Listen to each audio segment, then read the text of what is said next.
శ్రీకృష్ణ పరబ్రహ్మణే నమః. శ్రీ గురుభ్యో నమః. శ్రీమద్భాగవత సంగ్రహము, దశమస్కందము, గజమల్లుర వధ. వాద్య సంగీతంతో పాటు ప్రేక్షకుల జయ జయధ్వానాలు కంసునకు పిచ్చెత్తించే. 1000 ఏనుగుల బలముగల కువలయ పీడగజము కృష్ణునిచే చంపబడింది.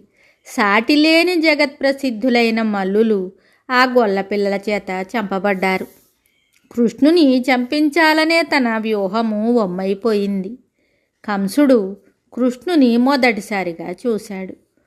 తన మృత్యువు బాగా దగ్గరగా వచ్చేసినట్లు భయపడ్డాడు. ఏం చెయ్యాలో తోచలేదు. వాద్య సంగీతాన్ని ఆపివేయమన్నాడు. జయ జయధ్వనులు చేస్తున్న ప్రజలను పొమ్మన్నాడు.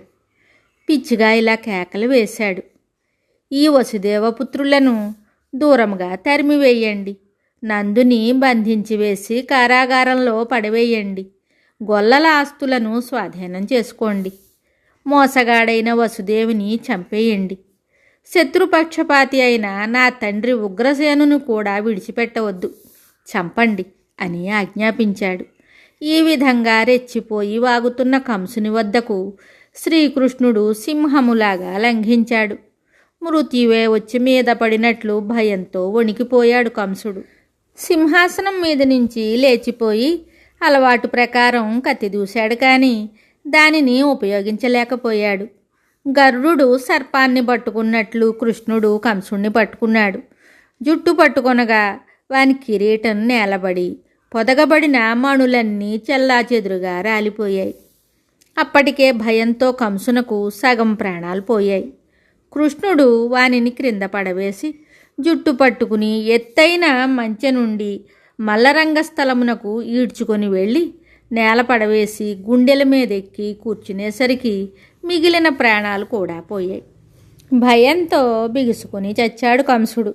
కంసుడు గత 12 సంవత్సరాలలోనూ అహర్నిశలు త్రాగుతున్నప్పుడు, కుడుచుచున్నప్పుడు, ఊపిరి పీల్చుతున్నప్పుడు, నిద్రలోనూ స్వప్నంలోనూ కూడా ఆ శ్రీహరినే ద్వేషముతోనైనా స్మరిస్తుండటం చేత దుష్టుడైనప్పటికీ భగవత్ సారూప్యం అనే ఉత్తమగతినే పొందాడు. ప్రజలలో హాహాకారాలు చెలరేగాయి. కంసుని తమ్ములైన న్యగ్రోద్రాదులు, యనమండుగురు బలరామకృష్ణులపై దాడి చేశారు.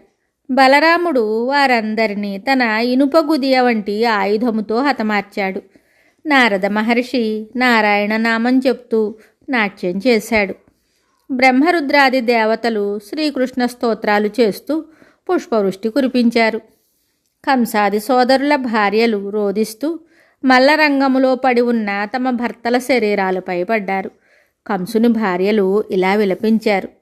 జీవితేశ్వర, దేవేంద్రాదులను కూడా శాసించే శక్తిగల నీవు ఇలా పడి ఉన్నా ఇంకా జీవించియే ఉన్న మా యొక్క దౌర్భాగ్యాన్ని ఏమనాలి?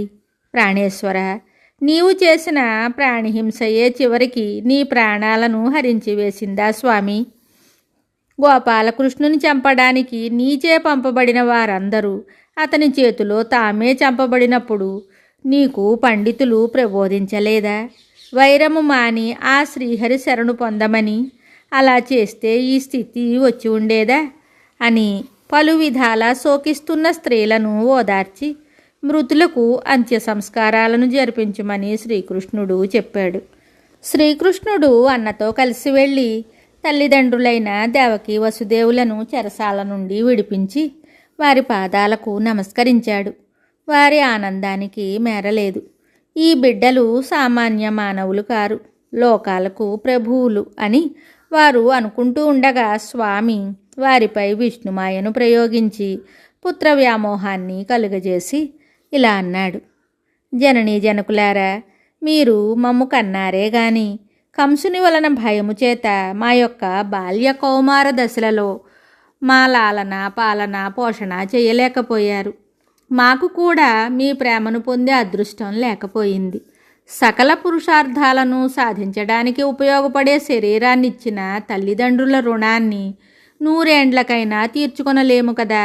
శక్తి సామర్థ్యాలు ఉండి కూడా తల్లిదండ్రులకు తన దేహముతోనూ ధనముతోనూ సేవ చెయ్యని కుమారుడు దుష్టుడు, నికృష్టుడు అనిపించుకుంటాడు. వాడు అధోలోకాలకు పోతాడు, యమునిచే శిక్షింపబడతాడు. తల్లిదండ్రులను, వృద్ధులను, పుత్రులను, గురువులను, బ్రాహ్మణులను, సాధువులను, భార్యలను, శరణార్థులను సామర్థ్యం ఉండి కూడా కాపాడనివాడు జీవన్మృతునితో సమానము.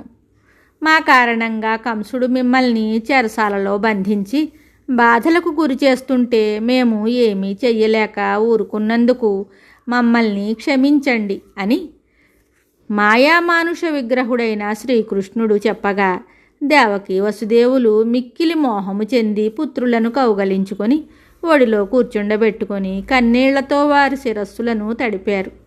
తరువాత మాతామహుడైన ఉగ్రసేనుని కలుసుకొని శ్రీకృష్ణుడు ఇలా చెప్పాడు: మహానుభావ, యయాతి శాపం వలన యాదవులు రాజపీఠాన్ని అధిష్ఠించలేరు. కాబట్టి ఈ రాజ్యానికి నీవే అధిపతిగా నుండు. మేము నిన్ను సేవిస్తాం. ఇతర రాజులే కాక దేవతలు కూడా నీకు కప్పం గడతారు అని చెప్పి ఉగ్రసేనునికి రాజ్యాభిషేకం చేయించాడు. కంసుని వలన భయముచే ఇతర దేశాలకు పారిపోయిన యదు, వృష్ణి, అంధక, మధు, దశరథ, కుకరాది వంశజులను మరలా రప్పించి ధనమిచ్చి వసతులు కల్పించి ఆనందంగా ఉండే ఏర్పాటు చేయించాడు శ్రీకృష్ణుడు. తరువాత అన్నతో వెళ్ళి నందునకు వీడ్కోలు చెప్పవలసి ఉన్నది. ఇది శ్రీకృష్ణునికి కూడా అతి సున్నితమైన సన్నివేశము. పుట్టిన దాదిగా అతడు యశోదానందుల యొక్క సాటిలేని వాత్సల్య ప్రేమలను చూరగొన్నాడు. వారు ఏ ఇతర తల్లిదండ్రులు ఇవ్వలేనంత నిస్వార్థ ప్రేమను కురిపించిన ప్రేమమూర్తులు.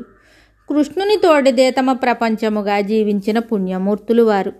అటువంటి భక్తుల నుండి దూరం కావటం భగవంతునికి కూడా కష్టమేనేమో.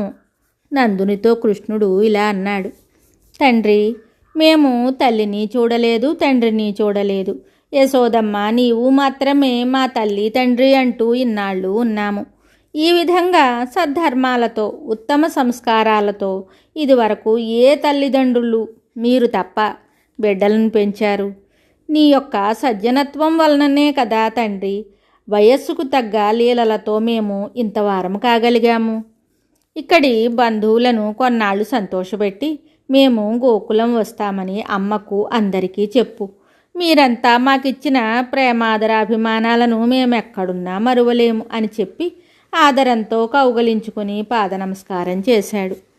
ఇతర గోపకులకు, మిత్రులకు వీడ్కోలు చెప్పి అందరికీ వస్త్రాలు, ఆభరణాలు, కానుకలు ఇచ్చి సాగనంపాడు. నందుని మనస్థితి ఊహాతీతము, వర్ణనాతీతము. 12 ఏళ్లుగా పెంచిన ప్రేమ పెళ్ళుపుకగా వలవలా ఏడుస్తూ అతడు విలవిల్లాడిపోయాడు. విడవలేక ముందుకు వెళ్తున్న వెనక్కే చూసుకుంటూ గోవిందుని రూపాన్ని గుండెలో దాచుకుని నెమ్మదిగా సాగిపోయాడు మహాత్ముడైన నందుడు. మిగతా కథ తరువాయి భాగంలో తెలుసుకుందాము. శుభం.